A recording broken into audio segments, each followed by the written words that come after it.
It's weird how easily Emi and I can keep from seeing one another after class now. Actually, I'd venture to say that it's vaguely disturbing. As easily as we'd come together, we seem to have split apart without much trouble. Well, I guess that's not exactly true. We've both been pretty bummed after that last night together, and we get to see each other every morning for our runs, and just our runs, I might add. Lunch, too. I especially enjoy lunchtime with her. We have plenty of time to talk about everything outside of school, whereas the morning runs have become increasingly businesslike. I think it's because Emi wants to make up for our foolery in the storage shed. But no matter how much we joke at lunch, I can't help but feeling a little worried about her. She seems distracted more often, and I've caught her fidgeting nervously more than once. Never figured her to be someone who cared that deeply about exams, but they certainly seem to be taking their toll. Even though they haven't even started. This is just the run-up, the deep breath before the plunge. Tomorrow, the real trials begin. Or the real exams, anyway. As for me, I don't actually feel that worried about exams at all. I'm not sure why. I mean, they're pretty important. My scores here will determine my odds of getting into a good university. Hell, if I'm too cavalier now, it could spell doom for my academic career. But going into them, I feel confident that I'll come out on the other side okay. Muto thinks I've got the science examination locked up at any rate. Or as he says, the last thing that should give you trouble is my exam, Hisao. It's way beneath your talents. Then again, it is Muto who's telling me this. His praise of me carries the veiled implication that anything less than perfect for me would be a disappointment, which has actually caused me to fret more than I should about the exam.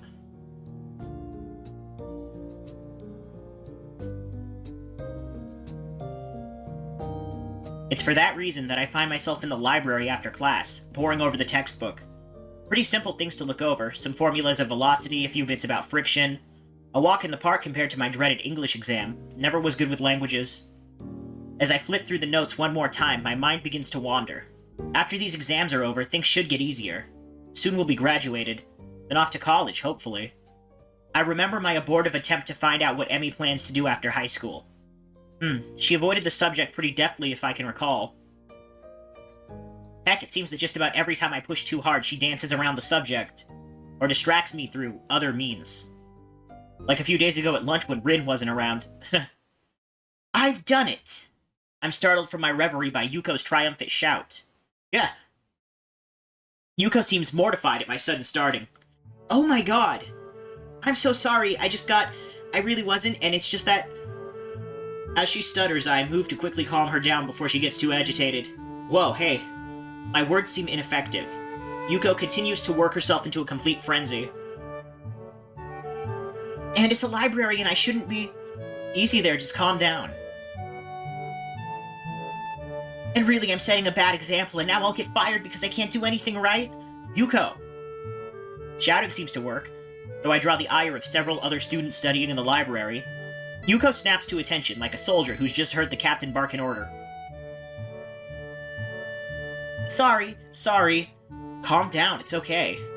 You just startled me a little, and that's only because I was daydreaming instead of studying. So really, you got me back on task. This is a complete lie, but it seems to work. Yuko takes a deep breath and seems to calm down a little, though she keeps shifting around with a nervous energy that seems awfully familiar. So what's got you so excited, anyway? The Yamaku cat burglar! To her credit, Yuko manages to convey her intense excitement in a whisper. I think I know who it is! I got an anonymous tip as to their identity, so I did some spying, and I think the tipster was right. Oh, really? And who was this, burglar? Yuko shuts her mouth, shaking her head decisively. Nope, I can't tell you that. Why not? It's between me and the burglar. I can't risk you warning him that I'm onto his game. He could tip his hand early and blow town. Then I'm left with no perp. When did Yuko start talking like a hard-boiled detective? I wouldn't warn them. Why would I care? If you've got to ask that question, then you don't need to know. That doesn't make any sense, but okay. Congratulations, I guess? Thanks. What for? The, cat burglar thing?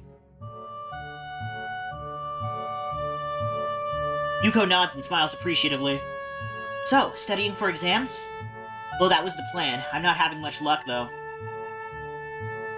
Really? Is it because you can't find a book? I'm really sorry. I've been meaning to clean the shelves up for weeks now, but I keep getting distracted. I'm so sorry. Whoa, wait. It's not that. I've got my book right here. To illustrate the point and hopefully calm Yuko down, I show her the textbook in front of me. My mind just keeps wandering is all. Is it because of the noise in here? I'm trying to be more strict about the noise levels, but I can't bring myself to yell at people. I mean, aren't their lives hard enough without me throwing my authority around? No, it's not the noise level either, I promise. I'm just... hell, I don't know. Worried about Emi? Worried about us? Worried about what happens after we graduate? Emi's been kind of weird lately. What do you mean? Well, you know how we're dating now? I just don't know that we're actually, you know, a couple, or at least I don't know that we're beyond friends. Though friends normally don't do the sort of things we do. Physically, we're a couple. Coupling, at least. It's like every time I try to find out more about her or what she wants to do with her life, she dodges the question. Like the other day, I was talking to her at lunch about some schools I've been looking into, and I asked her, have you looked into any schools lately? She shrugs in response, says no, and when I ask why not, she says that she doesn't think that far ahead. I asked why she had that policy, and I suddenly realize what I'm about to start describing, and wisely decide to clam up. She what? As she changed the subject. Wouldn't talk about it. Maybe it's an uncomfortable subject for her. Or she just doesn't think it needs explaining. Yeah, but it's not just that. Every time I try to find out what's been bothering her, she changes the subject, too. It's like she likes being with me, but not getting close to me. Now that I've said it out loud, I feel worse. You could digest this bit of information. You know, it seems to me that you're more serious about this than she is. I could almost feel my stomach twist into a knot. She's right. That's exactly what it seems like. But is that really what's going on? I mean... Sorry, I'm just talking nonsense. You shouldn't take my advice, you barely know me. I'm just the librarian, and I'm single, so you can imagine I can't know what I'm talking about. No, I think you have a point. As much as it hurts to even consider it, Yuko seems to try desperately to find a way to soften the blow somewhat. Look. I'm probably wrong, but if you want to be sure of how obviously wrong I am, maybe you should just talk to her, get some time alone, and just ask about it. And don't let her change the subject, either.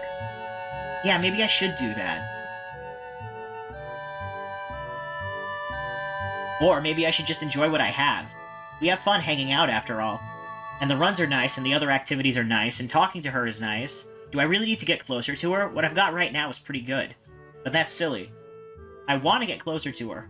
I want to be able to help her out with whatever is bothering her. But maybe I should wait until after exams are over.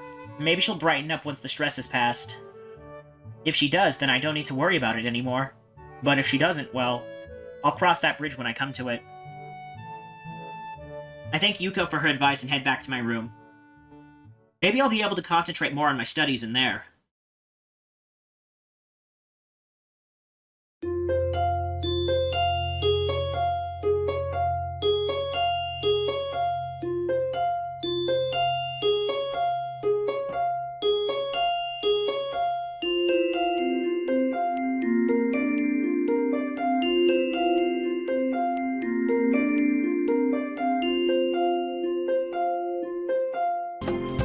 I leave the room after finishing my final exam and breathe a sigh of relief. As I'd hoped, the exams weren't so bad. I managed to breeze through just about everything but the English final. And even that was acceptable. I wonder how Emi did. Even more so, I wonder how she's doing. She looked terrible at lunch today. I mean, she was pretty happy to be out of her wheelchair, but she was so exhausted. Something's been wearing her down, and I'm starting to really doubt that it was just the exams. Should I confront her about this, though? My musing is interrupted by a tap on the shoulder. Hey, Hisao. Got a minute? I suppose I can spare a few minutes. Yeah, I've got some time. Nowhere important to be or anything like that. Yuto raises an eyebrow as if questioning my statement and then beckons me back into the classroom. I wanted to get some feedback from you if I could. I know that this course wasn't quite up to your level. Don't worry about it. The science club activities more than made up for it. Did they? Well, in fact, that's what I wanted to talk to you about. Do you think that that was a worthwhile activity, just for my own reference? Well, yeah, it was a great way to go further than we did in class. It was definitely worthwhile. Yuto seems delighted by my response. That's great, exactly the sort of thing I was hoping for. You know, Hisao, I'm glad you came here. It's always good to have a student who really gets into the subject that you teach. In a way, it makes dealing with the rest of the students more tolerable. You're a bright kid, too. You took this stuff like a duck to water or some other such simile. Thanks. You were a great help, especially with that college stuff. There's one more thing, Hisao. A bit of advice from one scientist to another. What's that? What does a scientist do? Observe the world around him? Exactly. Good. A simple question, but one that most people can't seem to answer. That's the essence of a scientist, Hisao. We observe what's there and try to figure it out. But what if there's something you can't figure out? What's a scientist do if he can't observe something? How, for example, can we talk about quarks when nobody has ever actually seen one, or black holes when observing them directly is impossible? Well, scientific equipment is pretty advanced. Yuto irritably waves away my response. No, that's not it at all. Those are tools. I'm trying to give you a philosophy. Think. If you can't observe something directly, then how can you observe it? Guess? How? How would you guess the movement of a quark? What is your guess based on? Of course. I should have thought of it earlier. The things it affects. Yuto claps his hands together excitedly and whoops. Yes, exactly. Good. Remember that, Hisao. If you can't examine something directly, it's because you're looking at it wrong. You have to look at it differently if you want to uncover the truth, and if it eludes you, then look at what it leaves behind. That's the essence of being a scientist. We never stop looking for the answer. Never take anything for granted.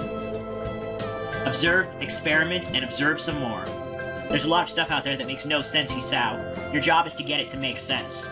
If nothing else, I hope you've learned that here. I think I can remember that. Yuto smiles, satisfied. Good. Now go enjoy your time off. You've earned it.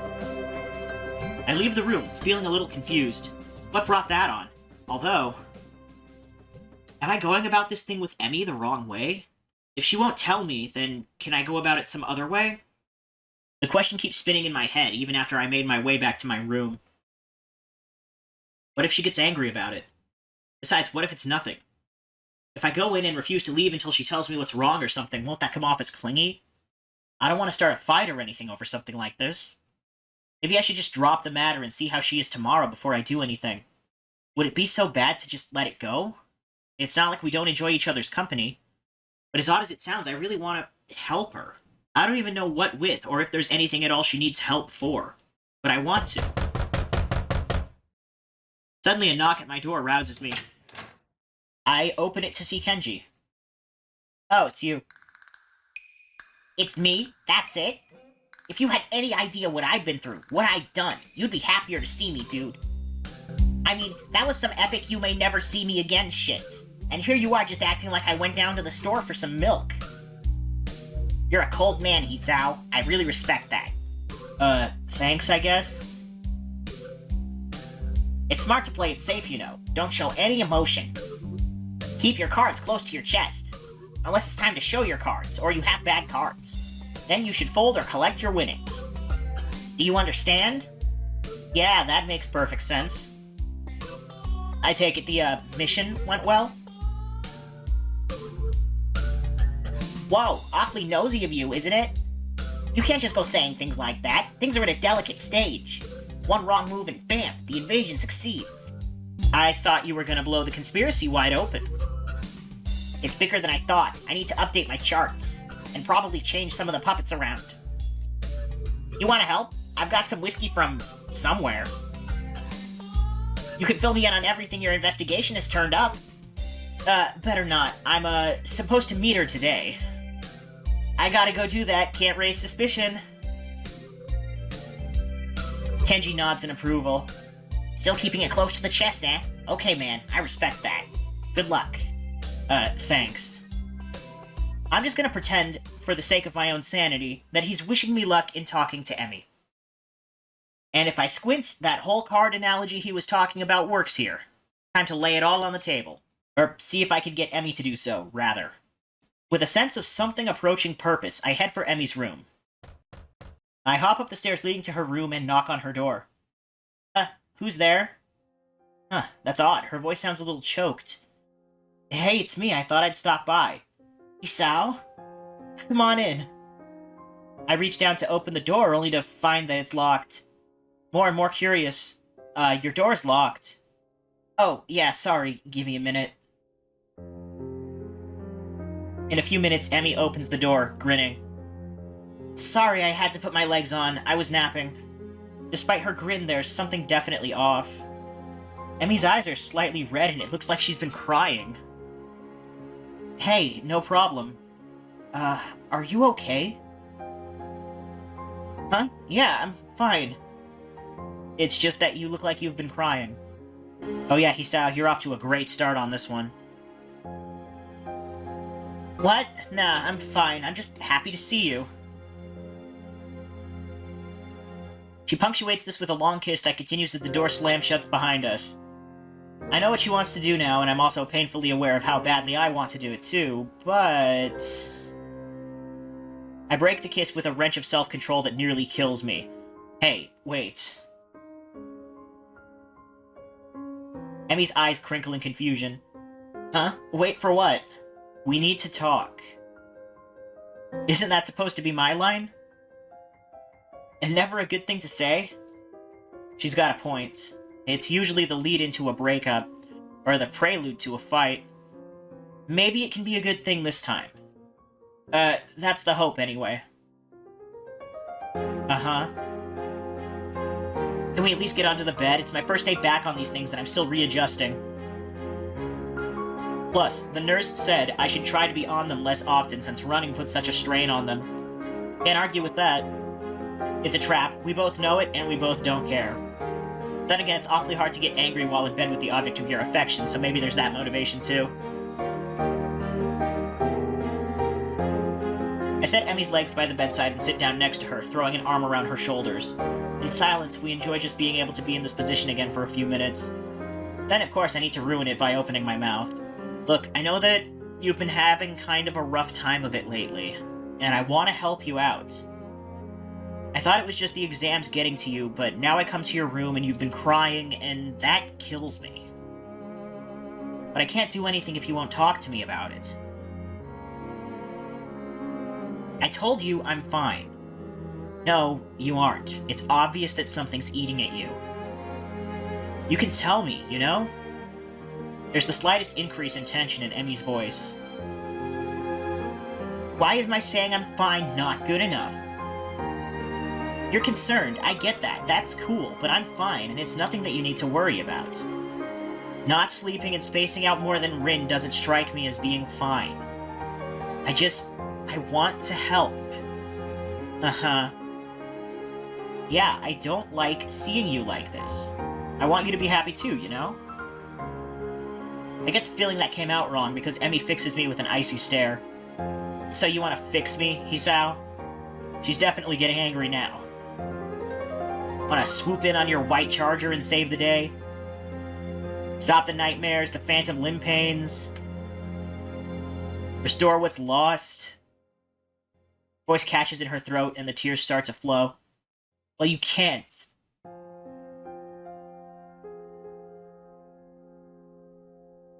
Nobody can. Nobody will. I'm so stunned by her verbal assault that I remain quiet. Neither of us says anything for a while. I'm surprised that Emi tightens her grip on me rather than pushing me away. After a deep breath, she starts talking again. Look, I'm sorry. There's these nightmares about the accident. The accident. I should have known. It took her legs after all, but it never comes up, of course. And I usually deal with them fine because I can run. Running clears my head like nothing else. I don't have to worry about anything while I'm running. I just concentrate on the breathing and the rhythm of things. It's easier that way. Life's easier that way. Just keep moving forward, you know? Nothing else matters, just getting around the next curve. And then it's the next curve, and the next, until I can't go anymore, or think anymore, or do anything but slow down and walk until I catch my breath again. After something like that, nothing else matters. But I've been stuck in that goddamn wheelchair for too long, so no outlet. The day just kind of boiled over a little. You could have talked to me about it, you know? You didn't have to go it alone. Emi smiles sadly, like she's trying to explain to a child that all fire burns. Yeah, I did. And I do. But why? Why do you have to keep going through this alone? Why can't you just trust me enough to let me help you? That smile again. Emi leans in and kisses me on my cheek in an almost motherly gesture. She leaves her mouth close to my ear as she confesses this one thing to me. Because, Hisao, I've already had everything I knew ripped away from me once. I don't know what I'd do if it happened again. She pauses, as if uncertain as to whether or not she should continue. I can feel a violent churning in my gut. She continues. So I can't rely on you, or the nurse, or anyone else.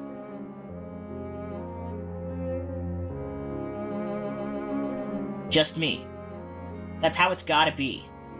Having delivered this short speech, she looks down and covers her mouth with the back of her hand. The conversation is clearly over. I search for something to say, but can't think of anything. Maybe I should go, for now. I've got... stuff. Emi doesn't even look up.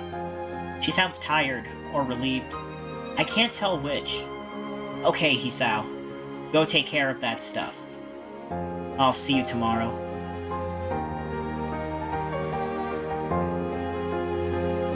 I get off the bed and head for the door, pausing at the doorway. Hey, Emi. Yeah? 1,000 things I want to say. I'm too mixed up to say any of them, though. After her admitting that she'll never let me close, I feel like my world's just been ripped out from me. What happened in that accident? I know she lost her legs, but that's never seemed to bother her. What happened there? What scars a girl so badly that she won't accept help, even from someone she loves? I don't know.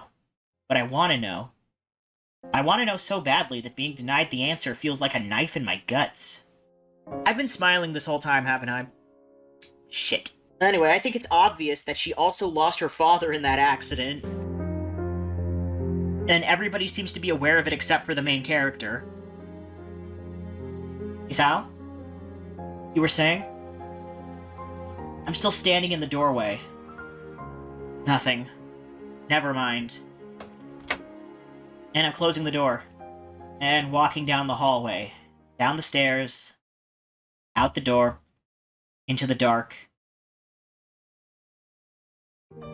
Somehow I wander back to my own room. My brains are doing a mile a minute, going nowhere fast.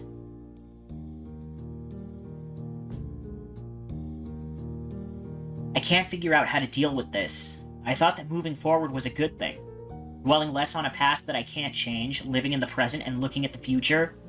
After this thing with Emi, I'm not sure anymore. She was saying the truth. It's simpler to look at the next curve, ignoring the path gone by. No worry about the opponent left behind, no care for the spectators on the sidelines, and unfortunately, no time to watch out for lagging teammates either. I throw myself down on the bed, looking at one corner of my ceiling as if the answers I want were written there. No such luck, of course. She's literally running away from something. But have I not been doing the same thing? Trying my best to forget about my hospitalization? I am getting better, but my health isn't going to magically fix itself. Emi has 2 legs instead of a heart to deal with, but those aren't going to magically fix themselves either. Maybe this is just as fixed as the both of us can get. The room becomes darker and darker until I can't really tell that I'm looking at a corner anymore. The morning comes too soon, on the heels of a sleepless night. Is this how Emi's been spending her nights? Staring at the wall or the ceiling, trying to stop thinking about whatever it is? Her, in my case. The clenched feeling in my gut is still there.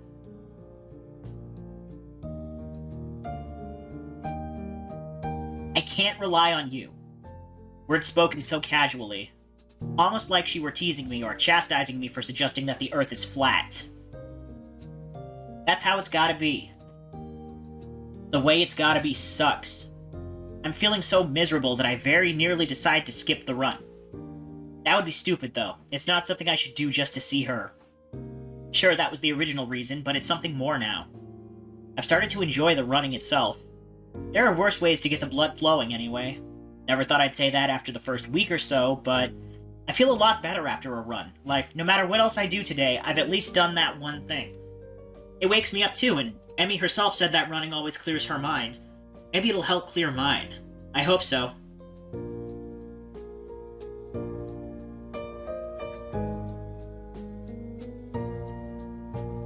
The morning is cool and clear, if a bit humid. Summer's making itself known, it seems. Emi's already stretching out when I arrive and greets me with a smile and a wave.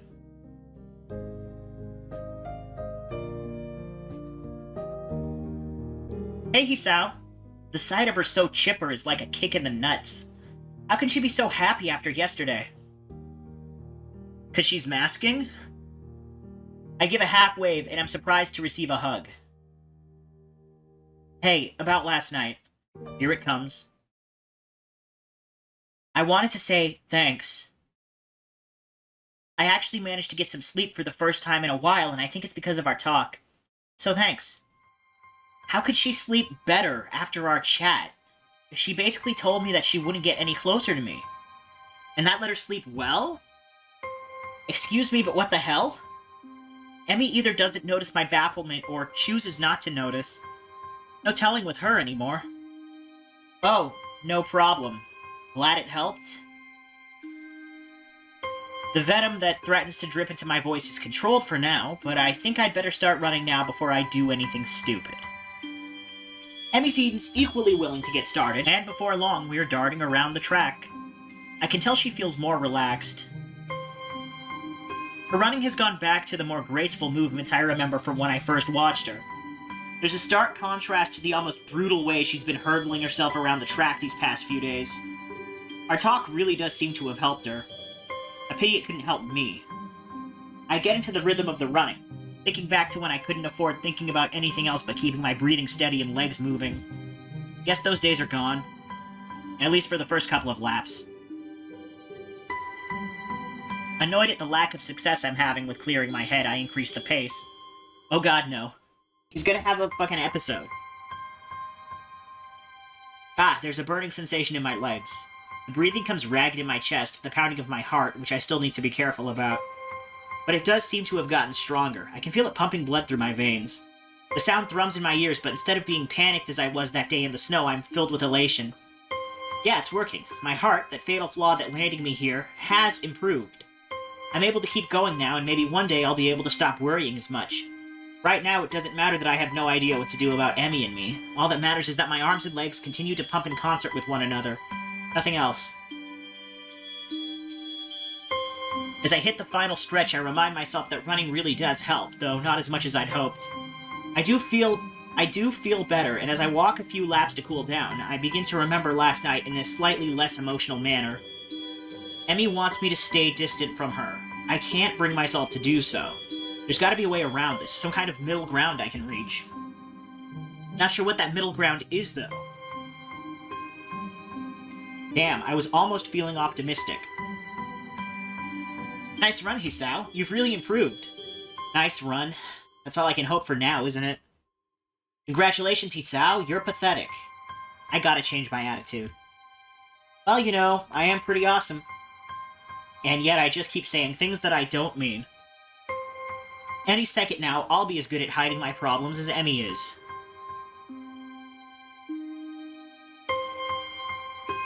I like to think so.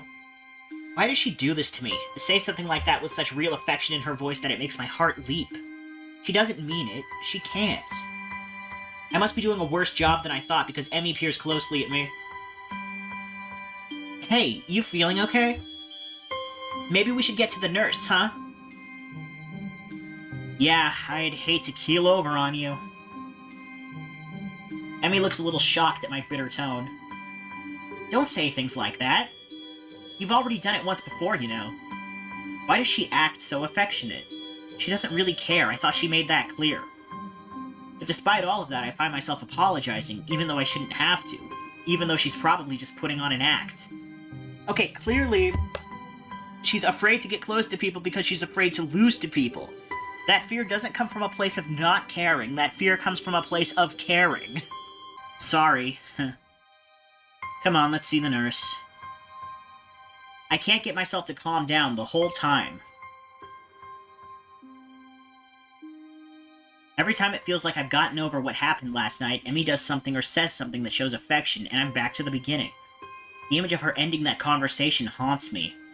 It was like the final twist of the knife that left me feeling bereft of any hope that Emi and I could be more than what we are. And what are we at this point? Little more than friends who happen to And really, it's not like I don't enjoy the time I spend with her, said so the other day myself. I very nearly didn't even bring anything up with her. Was just gonna hop on in there and let it ride, wasn't I?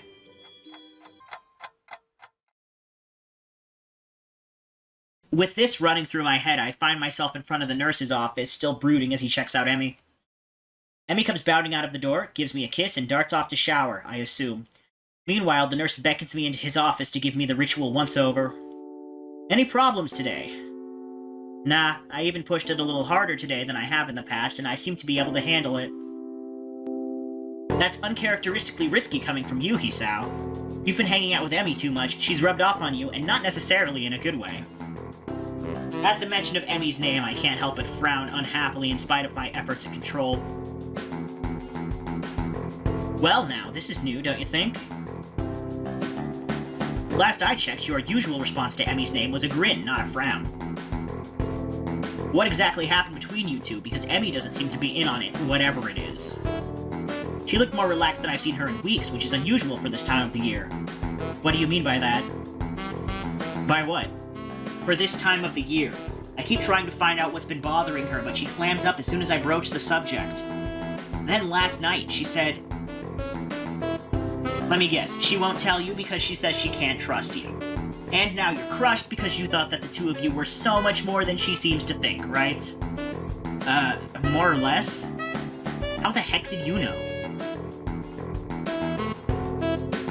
Hisao, I'm the nurse. It's my job to know these things. Plus, I've known Emi for long enough to know that she'd try and do something like this. It's just like her. He says this in the sort of half-affectionate, half-frustrated tone that would seem more appropriate if he had a cigarette dangling from his lips. As it is, he seems willing to make do with a pen. Look, mind if I give you some advice? Sure, why not? What was it Muto said yesterday? If you can't observe the thing, then observe what's around it. Worth a shot. The nurse knows Emi better than I do, I'll wager. Sure, I'm open to suggestions. Honestly, I'm kind of lost. I've got no idea how to deal with this. I never would have guessed. He grins while he says this. I think he's kidding. Look, here's the deal. Emi is stubborn. You should know that by now, and if you don't, then you're pretty unobservant, but I'm giving you the benefit of the doubt here. I'm so grateful. Anyway, if she's decided that she doesn't want to talk about what happened, then she's not going to talk about what's happened. Has she said anything about what's been bothering her? Even a hint? Well, she did say she'd been having nightmares about the accident. Really? You're making progress then. That's good. Well, I guess I can fill you in on this without violating my strict non-interference policy when it comes to Emi making stupid decisions. The anniversary of her accident is coming up soon.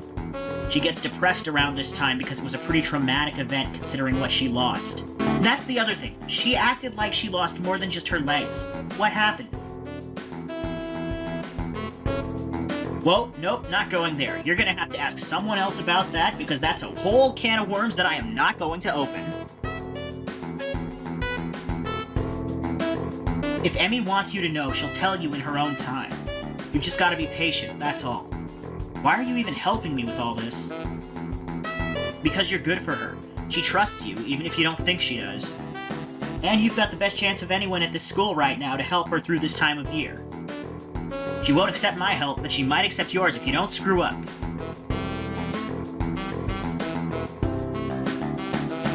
So don't screw it up. Got it? I open my mouth to respond, but a knocking sound at the door interrupts me. Hey, you guys still in there? Just a moment, Emi. Give us a second to get our pants back on. The door busts open and Emi glares knives at the nurse. Asshole. Didn't mean to get your hopes up. Hey, can we leave me out of this? Anyway, what's up, Emi? Did you forget something? I try to take a more cheerful tone with her. No need to upset her. Two can play the everything's fine game. Actually, I forgot to ask you something. Oh? What's that? Do you want to come with me on a trip to my house? My mom's making dinner, and I thought you might want to join us. Well, of course I accept. Emi punches the nurse in the arm playfully. Not you, idiot. You were over last week. I was talking to Hisao. Oh, how interesting. Meeting the parents. I'd love to go, Emi. Thanks. The nurse raises an eyebrow but says nothing. Great, I'll be in my room. Swing by after you shower and change into something clean and we'll grab the bus. Sounds good. I'll see you in a bit. This time it's me who leans in for a quick kiss before darting off to my room. What an interesting development. Maybe we're getting closer after all. Maybe Emi's finally ready to open up a little. Or maybe she's just being polite and a free meal seems like a good way to apologize for last night. Great, now I can't decide whether to be excited or nervous or depressed. I settle for a combination of all three and hop in the shower.